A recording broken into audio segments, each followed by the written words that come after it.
ওয়ালাইকুম সালাম, আসসালামু আলাইকুম। ওয়ালাইকুম আসসালাম। ভালো আছেন না? হ্যাঁ, আল্লাহ ভালো রাখছে অনেক। আচ্ছা, এখন আপনি কি সমস্যা নিয়ে এসেছিলেন আমার কাছে? আপনার কাছে তো অনেক আগেই আসছিলাম ও, সমস্যা নিয়ে, কোমরে ব্যথা নিয়ে, পার জি, সমস্যা নিয়ে। জি।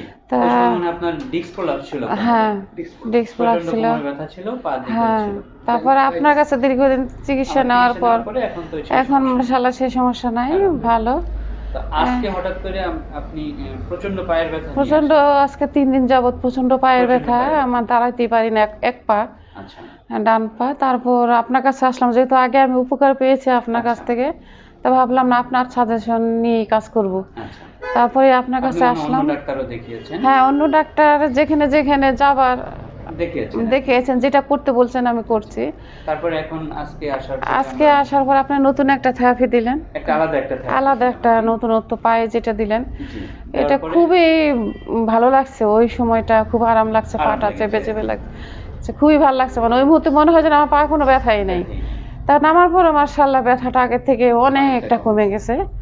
তা মার্শাল্লাহ এখন মনে হয় যেন আমি, ব্যথা আছে কম কিন্তু ভালো, ভালো লাগছে। ভালো লাগছে। আশা করি হ্যাঁ, আমরা আর কিছুদিন হ্যাঁ, আর থেরাপি কিছুদিন দিলে থেরাপি দিলে কমে ভালো যাবে এটা। হবে, কিন্তু জিনিসটা খুব ভালো। ভালো না? খুবই না, যে এফেক্টিভ। সত্যিকারের কথা খুব ভালো লাগছে যতক্ষণ পর্যন্ত দিছে। হুম, মনে হয় যেন আমার সারা শরীরটা, পাটা ম্যাসেজ, আরাম লেগেছে অনেক। হ্যাঁ, চাপ চাপ দিয়ে করছে, তো খুব ভালো লাগছে।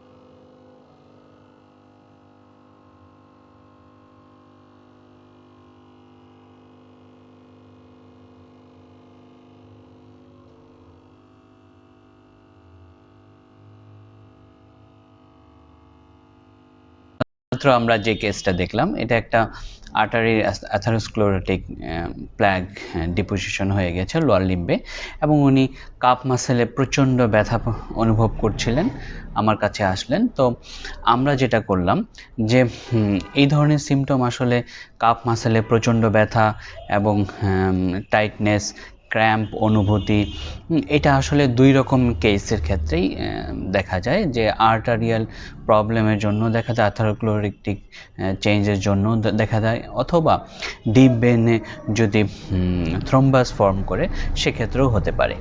তো আমরা যদি এই 2টা বিষয় একটু ডিফারেন্ট করার চেষ্টা করি, এরকম যে যদি আর্টারির প্রবলেম দেখা দেয় সেক্ষেত্রে দেখেন আমাদের যে ওয়াকিংয়ে, এক্সারসাইজে এটা প্রবলেমটা, পেইনটা বাড়বে, ইনিশিয়ালি পেইনটা বাড়বে, এবং এক্সারসাইজ থেকে আপনি এবং ওয়ার্ক থেকে আপনি যখন উজ্জ্ব হবেন তখন ব্যথাটা কমে যাবে। কিন্তু এটা যদি অনেক দিন যাবৎ হয় প্রবলেমটা, সেক্ষেত্রে আপনার এক্সারসাইজে কমিয়ে দিলেও ব্যথাটা অনেকক্ষণ থাকবে এবং সারতে দেরি লাগবে। এটা কারণ এক্সারসাইজ করলে তখন সার্কুলেশনের প্রয়োজন হয় এবং আর্টারি সেটা প্রোভাইড করতে পারে না, তাই পেইন হয়।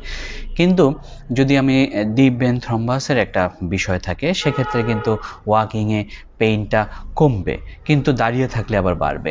তো এটা আমরা ওনার প্রবলেম শুনে একটু ধারণা নিলাম, তারপরে আমরা ওনার লোয়ার লিম্বে ভাস্কুলার আল্ট্রাসোনোগ্রাফি করে আমরা কনফার্ম হলাম যে এটা আসলে থ্রম্বাস। তো এই ক্ষেত্রে আমরা এই ধরনের প্রবলেমের ক্ষেত্রে আমি প্রথমে যেটা করেছি, ওনার একজন ভাস্কুলার সার্জনের কাছে একটা ওপিনিয়ন নেওয়ার জন্য পাঠিয়েছি।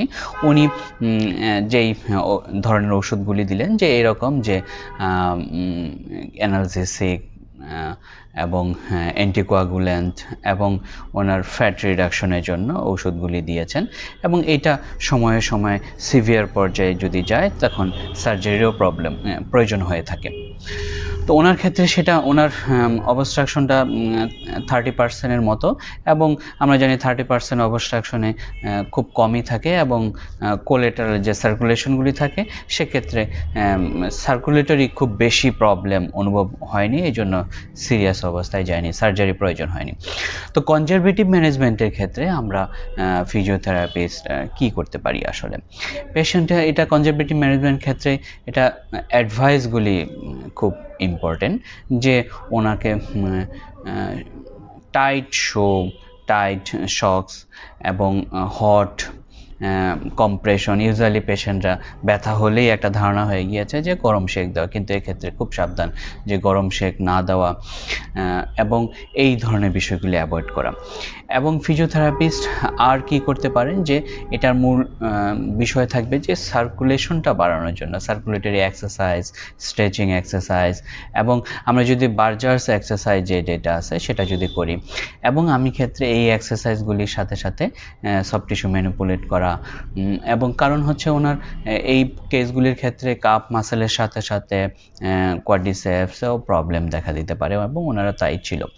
তো আমি এই মাসেলগুলি ম্যানিপুলেট করার সাথে সাথে আমি সার্কুলেশন বাড়ানোর জন্য আমাদের যে এয়ার কম্প্রেশন থেরাপিটা আমরা অ্যাপ্লাই করেছি, যে এয়ার কম্প্রেশন থেরাপিটা ডিস্টাল টু প্রক্সিমালে আসলে, এবং প্রক্সিমাল টু ডিস্টাল পর্যায়ক্রমে কম্প্রেশন হয় এবং রিল্যাক্সেশন হয়, ফলে সার্কুলেশনটা বেড়ে যায়।